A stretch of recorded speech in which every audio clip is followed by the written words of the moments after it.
Capítulo 1. A importância dos relacionamentos humanos. A ênfase comum nos relacionamentos íntimos e interpessoais, como a base da saúde e da felicidade, é fenômeno relativamente recente. As gerações mais antigas não teriam atribuído valor tão alto aos relacionamentos humanos, por acreditarem, talvez, que a vida do dia a dia e as tarefas cotidianas nos forneceriam tudo o que poderíamos desejar. Ou então, por estarem de tal modo preocupadas em simplesmente se manter vivas e em ganhar a vida, que não tinham muito tempo para se dedicar às sutilezas das relações pessoais.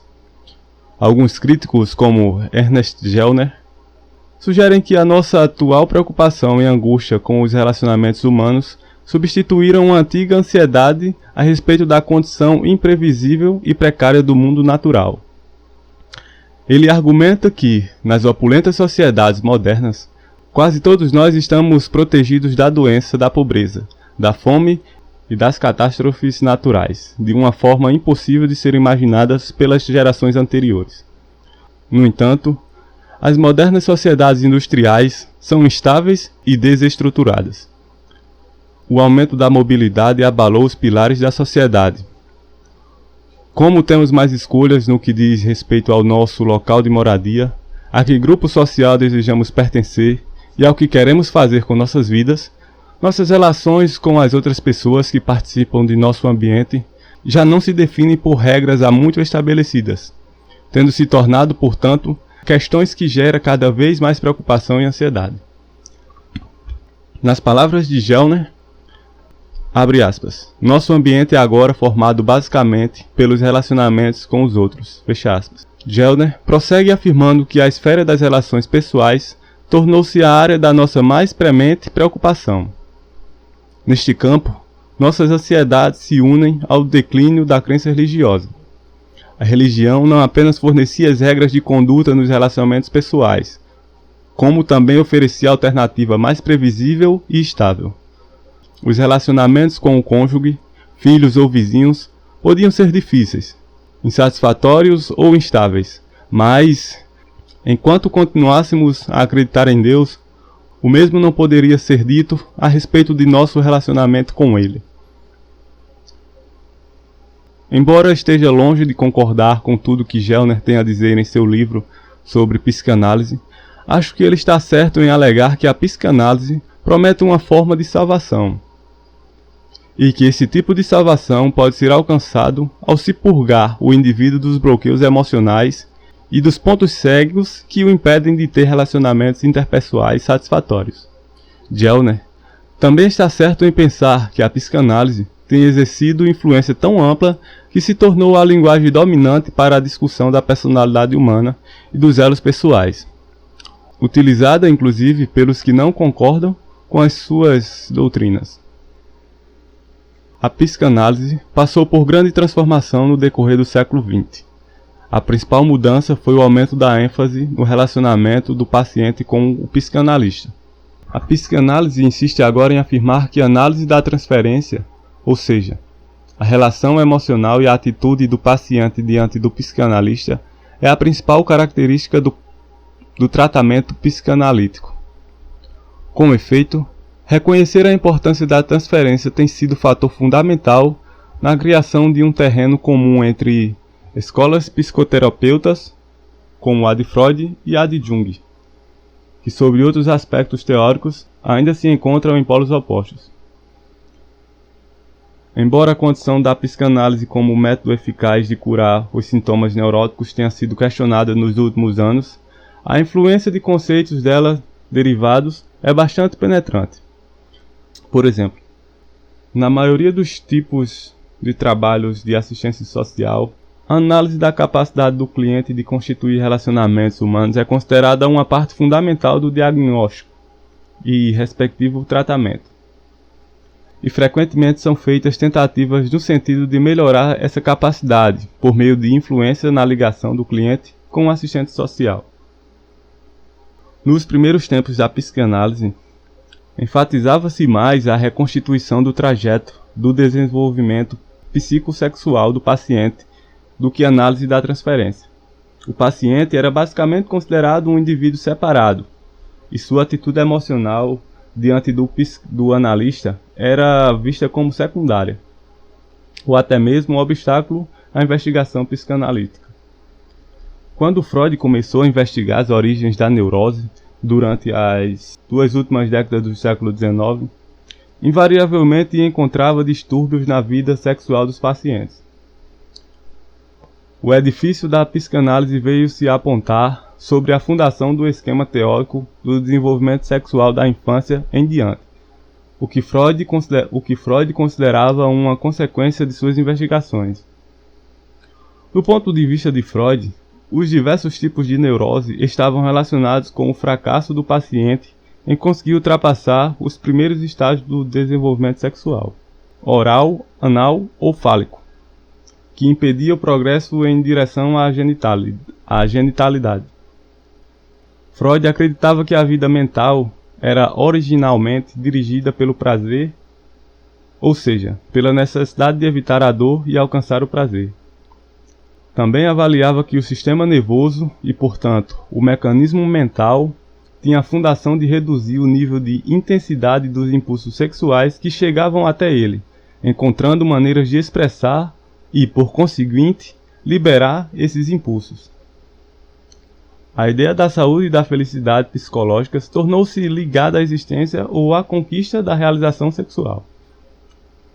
Passou-se a admitir amplamente que, se uma pessoa estivesse feliz e saudável, ela deveria estar desfrutando uma vida sexual satisfatória. Enquanto Freud estava vivo, a ênfase recaía quase sempre na satisfação dos instintos, ou seja, estava implícito que, se os parceiros fossem capazes de se satisfazer mutuamente dessa maneira, os outros aspectos da sua relação podiam ter tidos como certo. Freud admitia que a neurose, invariavelmente, tinha origens nas circunstâncias da primeira infância do paciente. A tarefa do psicanalista era facilitar a recordação das primeiras experiências traumáticas que haviam sido reprimidas por serem dolorosas ou vergonhosas. Logo depois de uma descoberta feita por seu colega Breuner, Freud percebeu que, se um paciente que sofresse de histeria pudesse ser persuadido a lembrar das circunstâncias exatas que deram origem a um sintoma particular e também conseguisse vivenciar de novo as emoções ligadas àquelas circunstâncias, o sintoma desapareceria. Na medida que Freud começou a tratar de outros tipos de paciente, a ênfase original nos incidentes traumáticos declinou um pouco em favor da recordação de todo o clima emocional no qual o paciente fora criado. Mas as circunstâncias dos primeiros 5 anos de vida ainda não eram consideradas a fonte dos sintomas neuróticos. A psicanálise podia, portanto, ser encarada como um processo de reconstrução histórica, como uma técnica para trazer à tona eventos, sentimentos e fantasias da primeira infância do paciente. Havia pouca necessidade de examinar os relacionamentos presentes, e menos ainda de envolver os amigos e a família em um tratamento que girava basicamente em torno de respostas subjetivas ocorridas num período da vida do paciente em que essas pessoas provavelmente pouco se conheciam.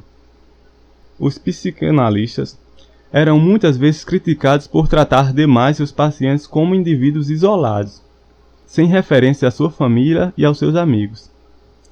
Estes últimos, frequentemente para seu dissabor, eram desencorajados a participar do processo analítico, e o paciente geralmente não os via nem pedia informação a respeito do comportamento do paciente ou de seu relacionamento em casa. No entanto, se a teoria psicanalítica for aceita em sua forma original, é razoável tratar o paciente sem o envolvimento direto dos que no momento são íntimos dele. Ninguém, a não ser o paciente, tem acesso às fantasias e sentimentos de sua primeira infância.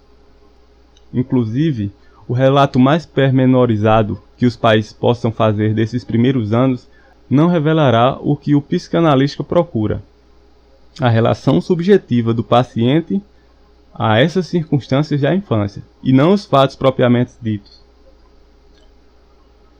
Quando Freud iniciou o tratamento psicanalítico, não previu que se tornaria emocionalmente importante para seus pacientes.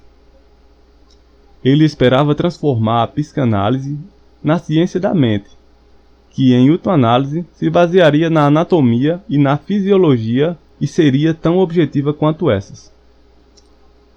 Via seu próprio papel como o de observador imparcial e supôs que seus pacientes teriam diante dele a mesma atitude que teriam diante de um médico especialista em qualquer outra coisa.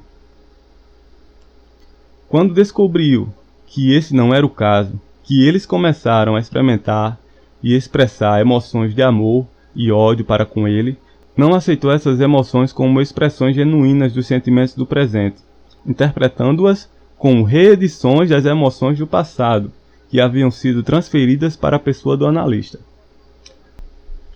Desde os dias de Freud, e mais especificamente a partir do surgimento da escola psicanalítica da relação objeto, houve mudança na ênfase, no entendimento e na interpretação das transferências. A maioria dos psicanalistas, assistentes sociais e outros membros da chamada profissões da área de assistência social é de opinião de que os relacionamentos pessoais íntimos são a principal fonte da felicidade humana. Inversamente, acredita-se que aqueles que não desfrutam as satisfações oferecidas por esses relacionamentos são neuróticos, imaturos ou apresentam algum tipo de anormalidade. Hoje em dia, quase todas as formas de psicoterapia, quer individuais, quer em grupo, estão voltadas para o entendimento do que deu errado no relacionamento do paciente com pessoas importantes de seu passado, a fim de que ele possa ser ajudado a criar no futuro relacionamentos humanos mais produtivos e satisfatórios. Uma vez que os relacionamentos passados condicionam as expectativas quanto aos novos, a atitude do paciente para o analista, como uma pessoa nova e significativa em sua vida, representa importante fonte de informações a respeito das dificuldades anteriores, além de fornecer possível oportunidade para a correção dessas dificuldades. Exemplo simples é o paciente que tem experimentado a rejeição ou sido vítima de maus-tratos. É bem provável que ele se aproxime do analista com a expectativa de ser ainda mais rejeitado e maltratado, embora possa ser bastante inconsciente do fato de que essa expectativa afeta sua atitude. A compreensão de que estar com falsas suposições a respeito de como os outros irão lidar com ele, aliada à experiência efetiva de ser tratado pelo analista com mais ternura e compreensão do que esperava, poderá revolucionar suas expectativas e fazer com que estabeleça com as outras pessoas relacionamentos bem melhores do que até agora lhe foi possível. Como já vimos, Freud não levou em conta nenhum sentimento que o analisando pudesse expressar com relação ao analista por considerá-lo irreal, interpretando-o como pertencesse ao passado. Hoje em dia, muitos analistas reconhecem que esses sentimentos não são apenas cópias de impulsos e fantasias da infância. Em certos casos, representam uma tentativa de compensação para o que faltou na infância.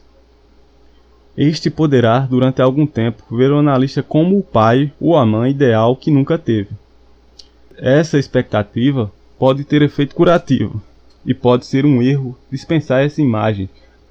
Como vimos anteriormente, Freud achava que a tarefa do psicanalista era remover os bloqueios que impediam o paciente de expressar seus impulsos instintivos de forma adulta.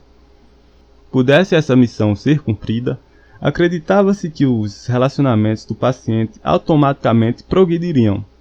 Os analistas modernos inverteram essa ordem. Pensam primeiro em termos de relacionamento e só depois na satisfação dos instintos. Se o paciente for capaz de estabelecer relações desprovidas de ansiedade e em bases iguais com os outros seres humanos, supõe-se que não encontrará dificuldades em expressar seus impulsos instintivos e alcançar a satisfação sexual.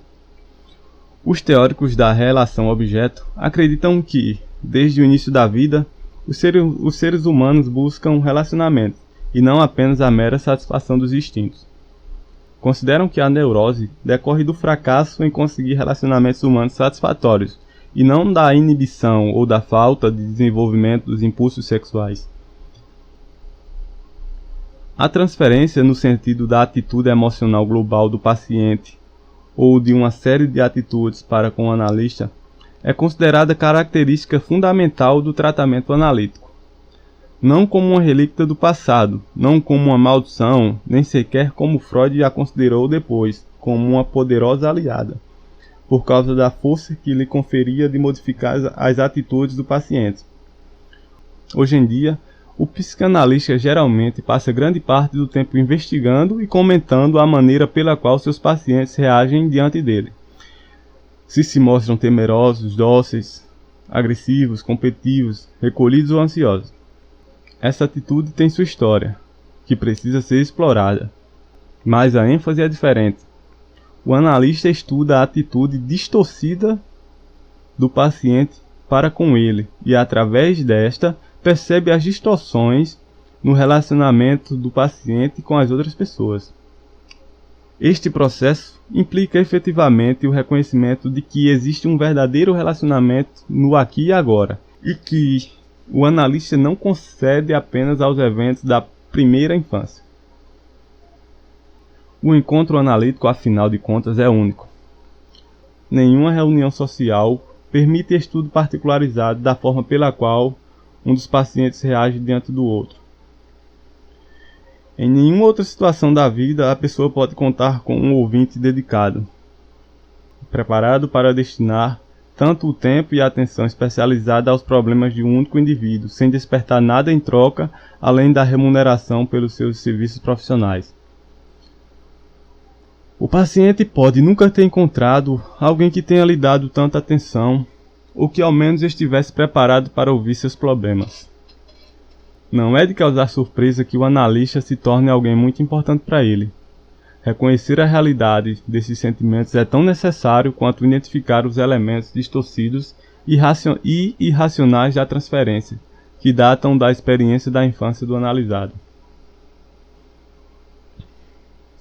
Esta concentração nos relacionamentos interpessoais e na transferência não é característica de todas as formas da prática analítica, mas reúne de fato certo número de psicanalistas e psicoterapeutas que podem originalmente ter sido treinados em escolas diferentes, mas compartilha duas convicções fundamentais.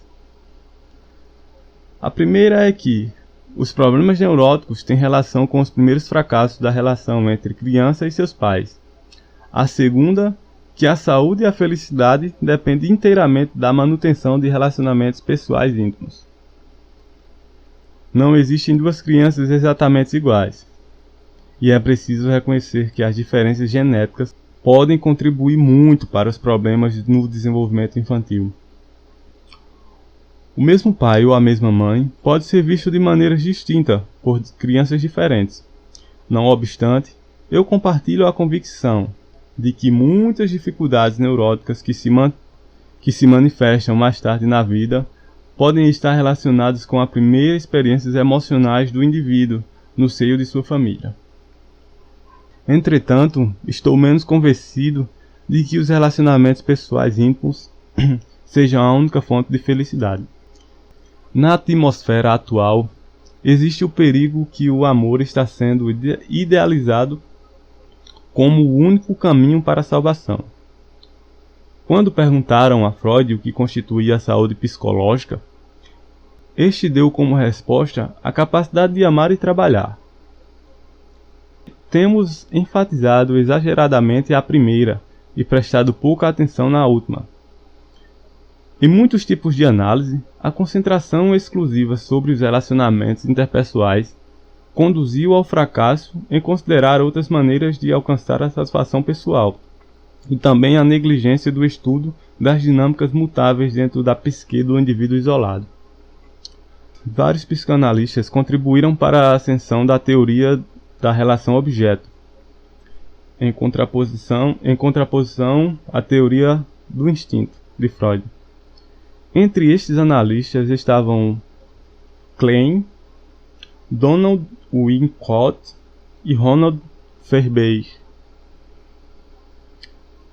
Mas a obra mais importante nesta área é a de John Bowlby, Apego e Perda, cujos 3 volumes são merecidamente influentes. Inspiraram muitas pesquisas e são considerados realizadores de uma contribuição significativa para o nosso entendimento da natureza humana. Bowlby acredita que a necessidade fundamental dos seres humanos, desde bebês, é manter relacionamentos solidários e gratificantes com os outros seres humanos, e que essa necessidade de apego se estende bem além do desejo de satisfação dos instintos. As ideias que Bowlby expressa derivam de uma síntese feliz entre etologia e a psicanálise. Ao enfatizar o apego, que é diferente do desenvolvimento sexual, embora frequentemente associado a ele, Bowlby expandiu a visão psicanalítica do homem e dos relacionamentos humanos, tornando-as mais alinhadas com as descobertas de pesquisadores em outras disciplinas. Apego e perda de Bowlby se originou no trabalho que ele realizou para a Organização Mundial de Saúde sobre a saúde mental das crianças abandonadas. Este ensaio conduziu a um estudo subsequente dos efeitos da perda temporária da mãe sobre as crianças pequenas, e há uma apreciação bem maior da angústia dessas crianças quando, por exemplo, elas ou suas mães são hospitalizadas. Os bebês humanos começam a desenvolver apegos específicos com pessoas particulares por volta dos 9 meses de vida. Trata-se da época em que o bebê começa a protestar quando um estranho tenta pegá-lo no colo e tende a se agarrar à sua mãe ou a outros adultos que lhe são familiares. A mãe geralmente proporciona um apoio seguro, ao qual o bebê pode se voltar, e quando presente, o bebê é mais corajoso tanto em suas explorações quanto nas brincadeiras. Se a figura a quem o bebê está apegado se afasta, ainda que por breve momento, ele normalmente protesta. Separações mais longas, como quando as crianças são hospitalizadas, provocam uma sequência regular de reações descritas pela primeira vez por Bowlby. O protesto irritado se faz seguir por um período de desespero, no qual o bebê se mostra silenciosamente infeliz e apático. Depois de mais algum tempo, torna-se desapegado e dá a impressão de já não se importar com a ausência da figura à qual ele estava ligado. Essa sequência de protesto, desespero e desapego parece ser a reação padrão da criança pequena que é afastada da mãe. A evidência é suficientemente forte para que Bowlby considere que a capacidade do adulto de construir relacionamentos adequados com os outros adultos depende da experiência do indivíduo com as figuras a quais estava apegado quando pequeno. A criança que desde os primeiros anos de vida tem certeza de que as figuras às quais está apegada estarão disponíveis sempre que precisar, desenvolverá um senso de segurança e de confiança interior. Na vida adulta, essa confiança permitirá que ela acredite em outros seres humanos e os ame. Nos relacionamentos entre os sexos nos quais o amor e a confiança se estabeleceram, a realização sexual ocorre com constância natural. Todavia, a qualidade e a intensidade do apego é variável, dependendo em parte da forma como a mãe reage ao bebê e de como o trata, e em parte, sem dúvida, de diferenças genéticas inatas. Embora a visível reação de um bebê diante da partida da mãe pareça semelhante em casos distintos, as consequências de sua ausência prolongada variam consideravelmente de caso para caso. Pesquisas indicam que as crianças criadas em instituições são mais destruidoras e carentes do que aquelas criadas em famílias nucleares. É provável, embora não esteja totalmente comprovado, que as crianças, quando adultas, serão menos capazes de constituir relacionamentos íntimos do que as crianças que tiveram a vantagem de uma família unida e carinhosa. Experiências que envolvem a separação de macaquinhos de sua mãe indicam que não é difícil produzir um macaco adulto incapaz de manter relacionamentos sociais normais. No entanto, os seres humanos possuem extraordinária capacidade de recuperação, e até crianças que foram constantemente isoladas e maltratadas podem ser capazes de compensar este fato de seu ambiente e modificar-se para melhor. No capítulo 12 do primeiro volume de Apego e Perda, Bowlby analisa a natureza e a função do apego a partir do ponto de vista biológico. Com base em seu extenso conhecimento do comportamento de apego, tanto em outras espécies quanto no homem, chega à conclusão de que a função original desse comportamento era a proteção contra os predadores. Primeiro, salienta que é mais provável que os animais isolados sejam atacados por predadores do que os que permanecem juntos do grupo. Em segundo, chama a atenção para o fato de que, tanto no homem quanto em outros animais, o comportamento de apego costuma manifestar-se com mais facilidade quando o indivíduo é jovem, quando está doente ou, no caso de fêmea, quando está grávida. Este estado torna o indivíduo mais vulnerável ao ataque. Terceiro, situações alarmantes, invariavelmente, fazem com que as pessoas procurem outras com quem possam enfrentar o risco. No caso do homem moderno, o perigo dos predadores diminuiu, mas sua relação diante de outras formas de ameaça permanece a mesma. Esta interpretação biológica faz bastante sentido.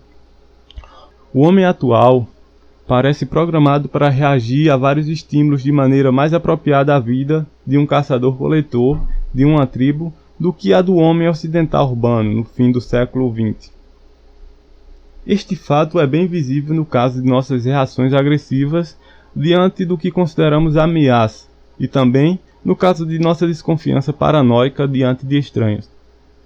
Ambos os tipos de reação podem ter sido apropriados para nossos antepassados tribais, mas são perigosos numa época em que somos ameaçados pela possibilidade de um holocausto nuclear. Bowlby considera importante salientar que o apego não é a mesma coisa que dependência. É verdade que os seres humanos levam muito tempo para se desenvolver. O período que vai do nascimento à maturidade sexual representa quase um quarto da duração total da vida, a qual é mais extensa do que a de qualquer outro mamífero. Nosso desamparo inicial e nossa longa infância nos oferecem oportunidades de aprender com as outras pessoas mais velhas, o que é geralmente considerado a razão biológica para o prolongamento da imaturidade da espécie humana. A adaptação do homem ao mundo depende do aprendizado e da transmissão da cultura de cada geração para a seguinte. A dependência é máxima na ocasião do nascimento, quando o bebê humano é mais indefeso. Contrastando com isso, o apego não é visível até o bebê completar aproximadamente 6 meses. A dependência diminui aos poucos até a chegada da maturidade. O comportamento de apego dura a vida inteira. Se dizemos que um adulto é dependente, estamos sugerindo que ele é imaturo. Mas, se não tiver vínculos de intimidade, chegamos à conclusão de que há algo errado com ele. Na sociedade ocidental, o desapego extremo a outras pessoas é geralmente equiparado à doença mental. Os esquizofrênicos crônicos levam às vezes uma vida na qual os relacionamentos com os outros praticamente nada representam. A capacidade de criar vínculos de igualdade e condições é considerada prova da maturidade emocional. A ausência dessa habilidade é considerada patológica. O fato de haver outros critérios para avaliar a maturidade emocional, como a capacidade de ficar sozinho, é raramente levado em conta. Antropólogos, sociólogos e psicólogos são todos da opinião de que o homem é um ser social que precisa do apoio e da companhia de outras pessoas durante a vida. Além do aprendizado, a cooperação social desempenhou papel essencial na sobrevivência do homem como espécie, da mesma forma que o fez na sobrevivência dos primatas subhumanos, como os babuínos e os chimpanzés. Como salientou Conrad Lorenz, o homem não corre rápido e tampouco foi equipado pela natureza com couro duro, presas ou garras poderosas ou outras armas naturais. Para se proteger das espécies mais poderosas e para conseguir caçar animais de grande porte, os homens primitivos tiveram de aprender a cooperar uns com os outros. Sua sobrevivência dependia dessa cooperação. O homem moderno já percorreu um longo caminho a partir da condição social de caçador-coletor. mas sua necessidade de interação social e de vínculos positivos com seus semelhantes persiste até os dias de hoje. Existe, portanto, muitos motivos para colocar o apego em posição elevada em qualquer hierarquia de necessidades humanas. Com efeito, alguns sociólogos duvidariam do fato de um indivíduo possuir qualquer significância quando considerado separado da família e dos grupos sociais dos quais é membro. A maioria dos integrantes da sociedade ocidental tem como certo que vínculos familiares estreitos constituirão parte importante de sua vida, que esses vínculos serão completados por outros relacionamentos amorosos e amizade, e que esses relacionamentos vão conferir significado à vida. Esses relacionamentos únicos e insubstituíveis atuam como pontos de referência que nos ajudam a dar sentido à nossa experiência. Estamos, por assim dizer, incrustados numa estrutura da qual relacionamentos específicos são os pilares que o sustentam. Temos isso de tal maneira como certo que raramente a definimos, e podemos mal ter consciência do fato até de que um relacionamento importante chega ao fim. Como salienta Marris, as pessoas que perdem um ente querido frequentemente sentem, pelo menos durante algum tempo, que o mundo ficou sem sentido. Quando perdemos a pessoa que está mais próxima de nós e que nos é mais querida, podemos descobrir que o significado da vida estava bem mais ligado a essa pessoa do que havíamos suposto. Esse é o padrão habitual, mas também precisamos nos lembrar de que algumas pessoas, inclusive depois de perder um cônjuge muito querido, têm uma nova relação de liberdade e passam a enfrentar a vida com renovada esperança. Quando Robert Weiss estudou várias pessoas cujo relacionamento havia terminado pouco tempo antes e que haviam ingressado em um grupo de casais separados, descobriu que, como seria de esperar, embora obtivessem apoio do grupo, ainda assim se queixavam-se de solidão. Nenhuma dose de amizade era suficiente para compensar a perda do apego íntimo e da intimidade emocional que experimentaram no casamento. No entanto, por mais cruciais que os relacionamentos pessoais íntimos estejam para a maioria das pessoas, não são apenas eles que conferem significado à vida.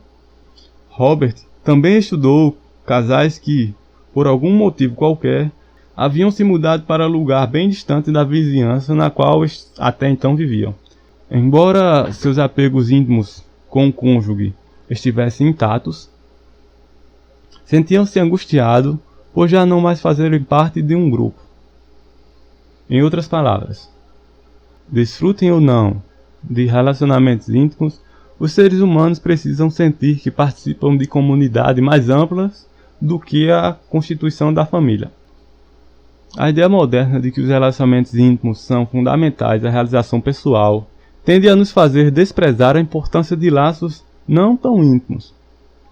Tanto os esquizofrênicos quanto os indivíduos que se encontram mais ou menos isolados são recorrentemente considerados casos patológicos. Mas muitos seres humanos se satisfazem com relacionamentos que não podem ser vistos como íntimos. Nem todos estão doentes, ou sequer infelizes. Estruturas sociais do tipo encontrado no exército ou em negócios podem não proporcionar aos indivíduos o mesmo tipo de satisfação que obteriam nos relacionamentos íntimos, mas oferecem um cenário no qual a pessoa sente que ocupa uma função e um lugar. A alegação de que a sociedade moderna é tão instável e fluida que faz com que muitas pessoas se sintam desorientadas e inseguras é até certo ponto rebatida pelo fato de que muitos trabalhadores relutam em abandonar um cenário familiar, mesmo que lhes sejam oferecidas oportunidades mais recompensadoras. O fato de uma pessoa ser parte de uma hierarquia e de ter um trabalho específico a realizar confere significado à sua vida. Isso também lhe oferece um quadro de referência através do qual percebe sua relação com os outros. No decorrer da vida cotidiana, geralmente encontramos muitas pessoas com quem não temos intimidade, mas que a despeito disso contribuem para a nossa percepção do eu. Vizinhos, carteiros, funcionários de banco, vendedores de loja e muitos outros podem ser figuras familiares que cumprimentamos amigavelmente todos os dias. Mas são, em geral, pessoas de cuja vida não sabemos muito. Não obstante, se uma delas desaparece e é substituída por outra, temos uma sensação de perda, ainda que momentânea. Dizemos que havíamos nos acostumado com ela e coisas assim. Porém, na verdade, sentimos falta do reconhecimento mútuo, da constância, da constatação da existência um do outro e, consequentemente, da confirmação, mesmo que superficial, de que cada um de nós contribui com algo para o padrão da vida do outro. Esse tipo de relacionamento desempenha papel mais importante na vida da maioria das pessoas do que geralmente se admite. Quando elas se aposentam, seja no serviço público, seja em empresas privadas, sentem falta das figuras familiares que acostumavam oferecer-lhes reconhecimento e confirmação. Admite-se, de modo geral, que o ser humano quer ser amado. O desejo de ser reconhecido e aceito tem, no mínimo, a mesma importância. Nas sociedades ocidentais de hoje, muitas pessoas levam uma vida na qual os relacionamentos íntimos desempenham um papel pequeno. Por mais que reconheçam essa carência ou tentem compensá-lo por meio de fantasias. Em vez de se concentrar no cônjuge e nos filhos, a vida dessas pessoas se apoia no escritório, onde, embora possam não ser amadas, são pelo menos reconhecidas e valorizadas. Indivíduos que têm necessidade especial de ser reconhecidos, talvez porque seus pais lhes tenham concedido pouco reconhecimento quando crianças, são por esse motivo atraídos à vida de escritório. Embora alguns tipos de função possam exigir curtos períodos de concentração solitária, a maioria das pessoas que trabalham em escritórios passa relativamente pouco tempo sozinha, sem interação humana, e para eles, essa parece ser uma característica atraente da vida no escritório. A importância que os relacionamentos menos íntimos e relativamente superficiais têm na vida de quase todos nós também é mostrada pelo tipo de conversa que temos com os nossos conhecidos. Quando os vizinhos se encontram na rua, poderão, especialmente na Inglaterra, usar o tempo como assunto para começar uma conversa. Mas se a interação se prolonga, é bastante provável que a conversa se transforme em comentário a respeito da vida dos outros. Até as pessoas mais intelectualizadas raramente têm aversão à fofoca, embora possam fingir que a desprezam. Seria interessante saber que proporção da conversa consiste de comentários a respeito da vida de outros, em comparação com a troca de ideias a respeito de livros, músicas, pinturas, pensamentos ou dinheiro. Inclusive, entre os altamente educados, a proporção não deve ser pequena. O fracasso em criar ou manter o tipo de apego íntimo que os teóricos da linha relação-objeto afirmam ser a principal fonte de sentido e satisfação na vida, não implica que as pessoas estejam necessariamente afastadas de outros relacionamentos humanos menos íntimos. Embora de certo seja mais difícil para a maioria das pessoas encontrar significado na vida quando não tem vínculos estreitos com outros indivíduos, muitas delas são capazes de fato de conseguir levar uma vida calma e satisfatória, apoiando-a numa condição de trabalho e relacionamentos mais superficiais. Bowlby, no penúltimo parágrafo do terceiro e último volume de Apego e Perda, escreve: o apego íntimo a outros seres humanos é o eixo ao redor do qual gira a vida de uma pessoa, não apenas enquanto é um bebê, criancinha ou criança em idade escolar, mas durante toda a adolescência, a idade adulta e também na velhice. É desses apegos íntimos que a pessoa extrai sua força e alegria na vida, com os quais contribui para a força e a alegria de viver de outros. Nessas questões, a ciência atual e a sabedoria tradicional estão de acordo. Fecha aspas. Eu sou um assíduo admirador da obra de Bowlby. desde que entrei em contato com ela. Por sua insistência de que as observações psicanalíticas precisam ser apoiadas por estudos objetivos e por ele usar conceitos etológicos, contribuiu mais do que qualquer outro psicanalista para ligar a psicanálise à ciência. Porém, na minha opinião, a teoria do apego não faz justiça à importância do trabalho, ao significado emocional do que se possa na mente do indivíduo quando está sozinho, e mais especificamente, ao lugar central ocupado pela imaginação nos que são capazes da realização criativa. Os vínculos íntimos são um dos eixos ao redor dos quais gira a vida de uma pessoa, e não necessariamente o eixo